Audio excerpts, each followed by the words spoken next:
Hi friends, welcome to my YouTube channel SR academy Hindi. तो translator post की एक और वैकेंसी आई है और ये वैकेंसी है reserve bank of India RBI में। कौन से पोस्ट के लिए? असिस्टेंट मैनेजर राजभाषा ग्रेड A के लिए। तो आज के वीडियो में हम इसी बारे में चर्चा करने वाले हैं। तो चलिए आज का वीडियो शुरू करते हैं। और अगर आप लोग चैनल पर नए हैं तो चैनल को जरूर से जरूर सब्सक्राइब कर लीजिएगा। तो सबसे पहले कौन सा पोस्ट है? असिस्टेंट मैनेजर राजभाषा ग्रेड A यानी सहायक प्रबंधक राजभाषा ग्रेड A। कहाँ पे है?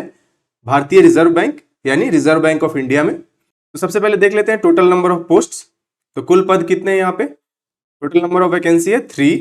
अब इसका कैटेगरी वाइज देख लेते हैं। तो अब देखिए, जनरल या अनरिजर्व कैटेगरी के लिए 2 वैकेंसी है, OBC नॉन क्रीमी लेयर के लिए 1 वैकेंसी है। टोटल मिला के कितने हो गए आपके वैकेंसी?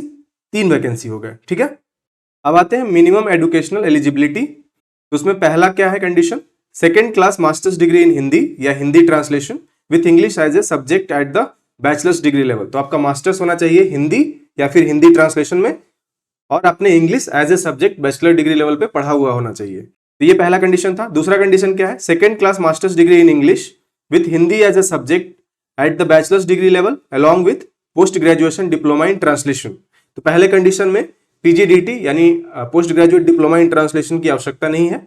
लेकिन दूसरा कंडीशन क्या है कि आपका मास्टर्स डिग्री अगर इंग्लिश में है और हिंदी आपने as a subject graduation level पे पढ़ा है तो आपको इसके साथ साथ post graduation diploma in translation भी चाहिए, मतलब PGDT ही चाहिए। इसमें कोई सर्टिफिकेट कोर्स नहीं चलेगा, इसमें PGDT ही चाहिए। ठीक है, तीसरा कंडीशन देखते हैं। Second class masters degree in Sanskrit या इकोनॉमिक्स या commerce with English and Hindi as subject at the bachelors degree level along with post graduation diploma in translation. कि आपका मास्टर्स डिग्री या तो संस्कृत में किया हो या फिर इकोनॉमिक्स या फिर कॉमर्स, इन तीनों में से किसी एक सब्जेक्ट में आपने मास्टर्स किया हो। इसके साथ साथ आपने इंग्लिश और हिंदी दोनों सब्जेक्ट्स बैचलर डिग्री लेवल पे पढ़ा हुआ हो, और इसके साथ साथ आपके पास post graduation diploma in translation यानी PGDT हो। सर्टिफिकेट कोर्स यहाँ पे नहीं चलेगा आपका, जैसे कि PGCAR है वो यहाँ पे नहीं वैलिड है। ठीक है, आपको PGDT ही होना चाहिए। और लास्ट कंडीशन क्या है? Masters degree in both English and Hindi या Hindi translation of which one must be second class. मतलब मास्टर्स डिग्री आपने इंग्लिश और हिंदी 2 बार मास्टर्स किया हो आपने, एक बार इंग्लिश में और एक बार हिंदी या हिंदी ट्रांसलेशन में, और दोनों में से किसी एक में आपका सेकंड क्लास एटलीस्ट होना चाहिए। तो ये था शैक्षणिक योग्यताएं। इसके साथ डिजायरेबल में क्या लिखा हुआ है? Knowledge of bilingual word processing, मतलब इंग्लिश हिंदी का से रिलेटेड आपका कंप्यूटर का ज्ञान होना चाहिए, वो यहाँ पे बताया गया। डिजायरेबल है, ये मैंडेटरी नहीं है। एसेंशियल आपका यहीं पे है। इसमें से 4 कंडीशंस में से कोई भी कंडीशन आपके केस में फुलफिल होता है तो आप अप्लाई कर सकते हैं। आगे बात करते हैं सैलरी यानी वेतन की। तो ये जो पे स्केल होता है जिसमें बेसिक पे आपका 62,500 पर मंथ है, और जो इसका आप पे स्केल यहाँ पे देख सकते हैं। अगर कुल मिलाकर बात करें तो आपका जो ग्रॉस सैलरी होने वाला है मंथली वो 1,22,692 रुपीज के आसपास होने वाला है। इसके साथ साथ आपको डिफरेंट अलाउंसेस भी मिलेंगे। अब बात कर लेते हैं एज लिमिट यानी आयु सीमा की। तो इसके लिए कट ऑफ डेट कौन सा निर्धारित किया गया है? 1 जुलाई 2025, और आपका 21 से 30 साल की एज लिमिट रखी गई है। मतलब 2 जुलाई 1995 से पहले और 1 जुलाई 2004 के बाद का आपका जन्म नहीं होना चाहिए। तो इसको आप देख लेंगे। कुछ रिलैक्सेशन दिए गए हैं, जैसे अगर आपके पास PhD क्वालिफिकेशन है तो अपर एज लिमिट 32 साल हो जाएगा, और SC ST and OBC category के लिए SC ST के लिए 5 इयर्स और OBC कैटेगरी के लिए 3 इयर्स का एज रिलैक्सेशन दिया गया है। डेट ऑफ एग्जामिनेशन की बात करते हैं तो डेट ऑफ एग्जामिनेशन अभी टेंटेटिवली 16 अगस्त 2025 को निर्धारित है, सैटरडे को। एप्लीकेशन पीरियड यानी आवेदन अवधि, कब से कब तक आप एप्लीकेशन सबमिट कर सकते हैं? तो ऑलरेडी आपका एप्लीकेशन प्रोसेस स्टार्ट है, 11 जुलाई से ये स्टार्ट हो गया है, और लास्ट डेट है आपका 31 जुलाई शाम के 6 बजे तक। तो इस पीरियड में जितने भी लोग एलिजिबल हैं वो जाके ऑनलाइन अप्लाई कर सकते हैं। आगे बात करते हैं एप्लीकेशन प्रोसेस। तो आपका ऑनलाइन एप्लीकेशन सबमिट होगा। इस वाले वेबसाइट पे आपको जाना है, मैंने आपको डायरेक्ट लिंक दे दिया है। ये लिंक आपको वीडियो के डिस्क्रिप्शन में भी मिल जाएगा। यहाँ से आप जाएंगे तो ये पेज आपका वेबसाइट खुल जाएगा। यहाँ पे आप सबसे पहले click here for new registration करेंगे, और रजिस्ट्रेशन करने के बाद आप उसी क्रेडेंशियल से यहाँ पे लॉगिन करेंगे। लॉगिन करने के बाद आप असिस्टेंट मैनेजर राजभाषा पोस्ट के लिए ऑनलाइन अप्लाई कर सकते हैं। ठीक है, अब आते हैं एप्लीकेशन फी कितनी है, आवेदन शुल्क। SC ST और PWD कैंडिडेट्स के लिए 100 रुपीज है, प्लस कुछ आपका GST चार्ज लगेगा।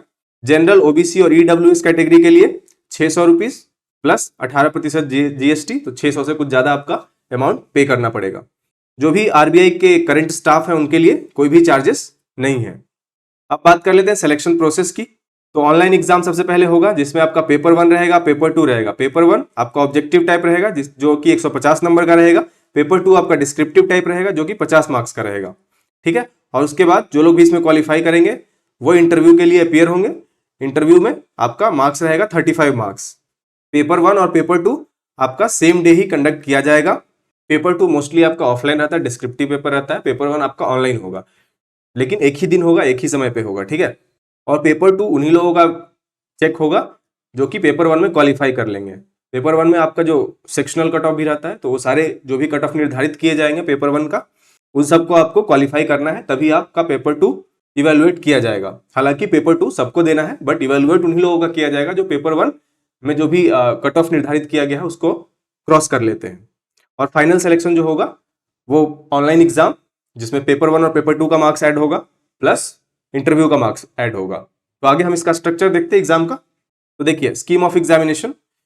देखिए सबसे पहले तो पेपर 1 जो कि आपका ऑब्जेक्टिव टाइप होगा, तो उसमें सबसे पहले आपको रीजनिंग के क्वेश्चन आएंगे 35 क्वेश्चंस 35 मार्क्स के, और इसके लिए आपको समय दिया जाएगा 30 मिनट्स।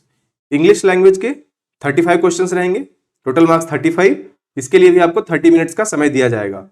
तीसरा सेक्शन है जनरल अवेयरनेस, जिसमें कि special reference to banking, economics, commerce and allied subjects, इन सबसे भी क्वेश्चन आ सकते हैं। इसके भी 35 क्वेश्चंस रहेंगे और 35 मार्क्स, और इसके लिए आपको 20 मिनट्स का समय दिया जाएगा। और चौथा सेक्शन है ऑब्जेक्टिव टाइप में test of professional knowledge including official language. इसके आपको 45 क्वेश्चंस रहेंगे, 45 मार्क्स इसके लिए निर्धारित है, और इसके लिए आपको 40 मिनट्स का समय दिया जाएगा। तो चारों सेक्शंस में आपका क्वालिफाई होना जरूरी है। अगर इसमें क्वालिफाई होते हैं तभी आपका पेपर 2 इवेलुएट होगा। हालांकि पेपर 2 आपको देना है क्योंकि ये सेम डे कंडक्ट किया जाएगा। कि पेपर 1 का आपका टोटल मार्क्स कितना हो गया, 150 क्वेश्चंस 150 मार्क्स, ये पेपर 1 का हो गया। पेपर 2 आपका है डिस्क्रिप्टिव पेपर ऑफिशियल लैंग्वेज का, जिसमें टोटल मार्क्स है 50, और इसके लिए समय कितना निर्धारित है 60 मिनट्स यानी कि 1 घंटे। तो अगर ऑनलाइन टेस्ट में आप क्वालिफाई कर जाते हैं तो आप इंटरव्यू में अपीयर होंगे। इंटरव्यू आपका रहेगा 35 मार्क्स का, और इस प्रकार टोटल मार्क्स आपका कितना रहेगा 235 मार्क्स। इस टोटल मार्क्स के बेसिस पे ही जितने मार्क्स आपके आते हैं उसी के बेसिस पे आपका मेरिट बनेगा। अब बात कर लेते हैं syllabus professional knowledge objective type की। देखिए ऑब्जेक्टिव टाइप में आपका 45 क्वेश्चन है, तो ये 45 क्वेश्चन किस किस टॉपिक से आ सकते हैं उसके बारे में मैं आपको बता रहा हूं। तो इसमें आपका आ सकता है पहला topic Hindi grammar and vocabulary से, जिसमें विलोम शब्द, पर्यायवाची शब्द, मुहावरे, लोकोक्तियां, तत्सम तद्भव, वाक्य शुद्धि, वाक्य संशोधन, संधि, समास, वचन, लिंग कारक आदि हिंदी व्याकरण से संबंधित प्रश्न आ सकते हैं। हिंदी लिटरेचर, जिसमें साहित्यिक युग, भक्ति काल, रीति काल, आधुनिक काल, प्रमुख कवि, लेखक, रचनाएं, काव्य और गद्य के प्रकार, साहित्यिक विधाएं, नाटक, निबंध, कहानी, उपन्यास, इन सब से भी आपके क्वेश्चन आ सकते हैं।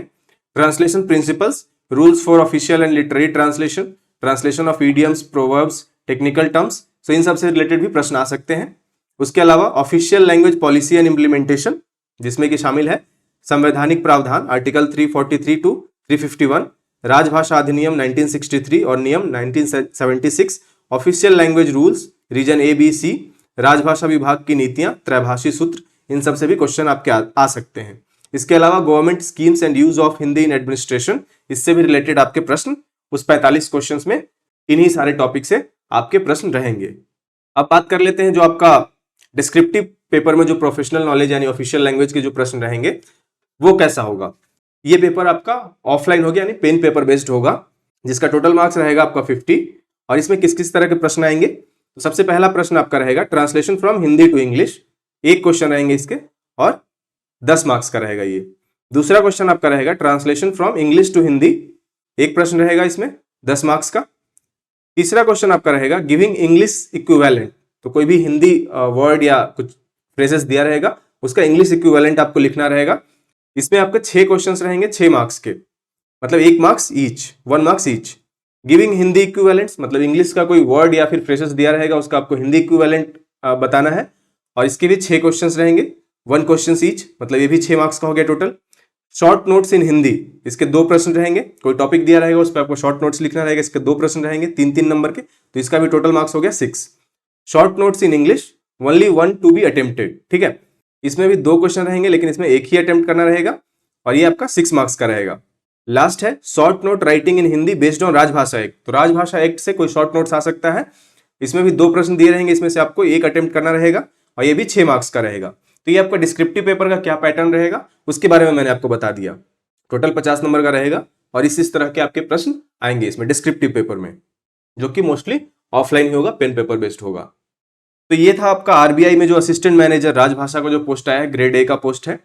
उसके बारे में तमाम तरह की जो जानकारियां थी, सिलेबस और बाकी जितनी भी जानकारी आपको चाहिए वो मैंने आपको इस वीडियो के द्वारा दे दिया है।